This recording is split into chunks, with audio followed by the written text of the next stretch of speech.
Hey, stop giving away your power. I know you're doing it because I've done so myself many times, and I've watched others do it as well. I've watched individuals come home from prison with the best of intentions of living a clean and productive life, and as soon as they face barriers, like not being able to get a job, being labeled a felon, not being able to get housing, and possibly becoming homeless, they go right back to the same things that caused them to go to prison in the first place. It's a vicious cycle, and the boomerang is definitely real. Don't get me wrong, I understand and respect the struggle personally. Bills need to be paid, children need to be cared for, and being viewed and treated as less than, well, that does a number on your psyche. I know. When I first came home, I experienced being denied jobs and opportunities all because of my background. I applied for a job at a group home and talked to one of the directors, and they assured me that I would have a good opportunity to get the job. I was excited. After spending 10 years in prison, I hadn't witnessed anybody come home that was able to get a job with a livable wage that they could be proud of. But here I was being presented with just that chance. Before this can happen, the state of California stepped in and they denied the group home the opportunity to be able to sign that letter of exemption and give me that chance that I needed. I was crushed. I began to doubt if the process of reform was even real. Had I been pursuing my education in vain? Was I trying to do all the right things for nothing? I wanted to say to hell with this. I'm going to go back to sell drugs and do whatever it takes in order to just be able to win. But this time, I chose something completely different. I chose to take a pause when this opportunity came to me.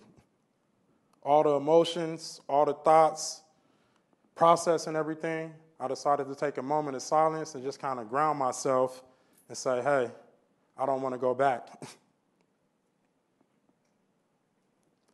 This was a pivotal moment in my life, very pivotal moment. From that point forward, I realized whenever I would become emotionally hijacked or really just attacked by life and different things in general, that I needed to take that moment just to pause and respond and let things flow. That opened up doors for me that otherwise wouldn't be possible for individuals like myself that come from the extremes that I come from. As simple as that may sound and seem to just pause and take your time, it's not so easy, not so much so. Even after building that muscle in your mind, it was just saying, let me take a pause and let me take a moment to think, you still just get hit with attacks and different situations that you have to continue to process and work your way through. When that happens, people easily land back in prison because you're reacting to a situation instead of responding to it and taking that time. Even as recently as a couple of months ago, I was faced with a situation and I failed. I failed miserably. I was at a conservative restaurant here in San Diego on the bayfront. I had ordered some food and I was dealing with a waiter.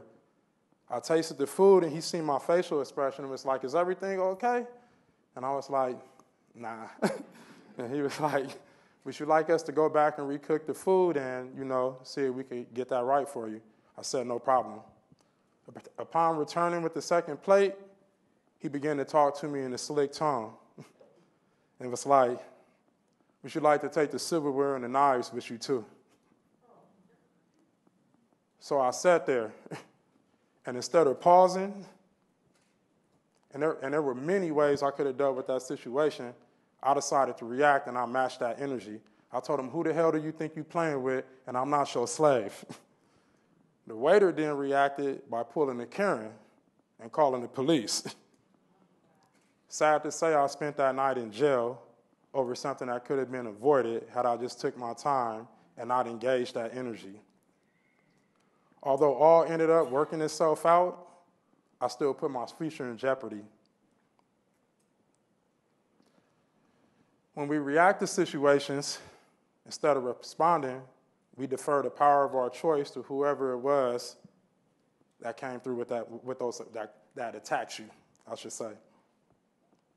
But had I taken a moment just to respond instead of reacting, all of that would have changed.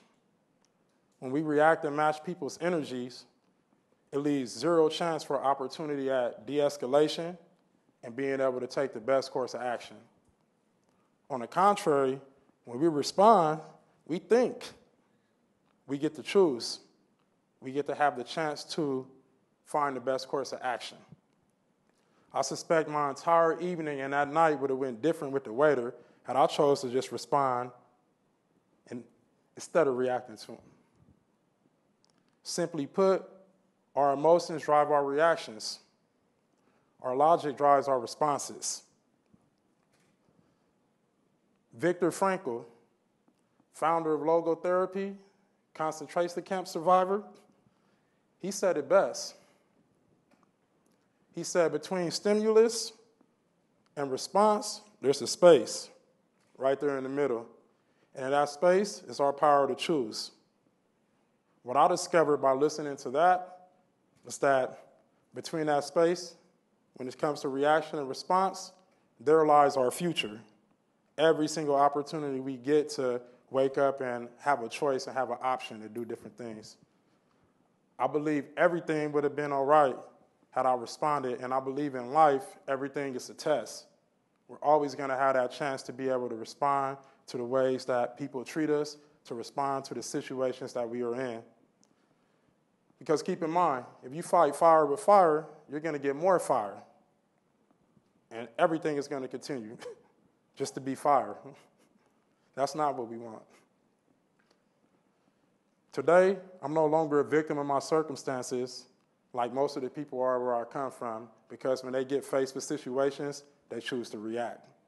And 9 times out of 10, those reactions are what land individuals back in prison.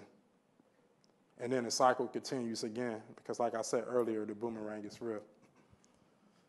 This time, I've been able to just build that muscle, continue to move forward, and learn from my mistakes. And when you learn from your mistakes, you put yourself in a situation to where you're able to consistently keep jobs like I have.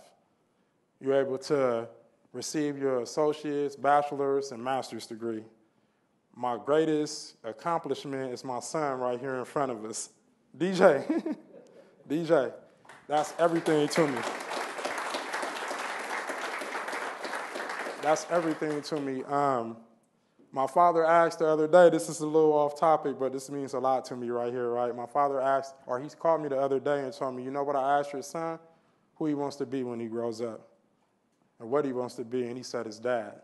And just everything that I've been through, that touched me. But that's why I said that's my greatest accomplishment right there. I've also been able to speak to local governments, elected officials. I've been to the California State Assembly to testify many times, to the Public Safety Committee, and all of those accomplishments, anybody can have that opportunity, especially coming from the backgrounds that we come from. They're available to everybody. All you have to do is just understand the power in responding versus reacting, and take that space and know that that's where your future is created. Thank you.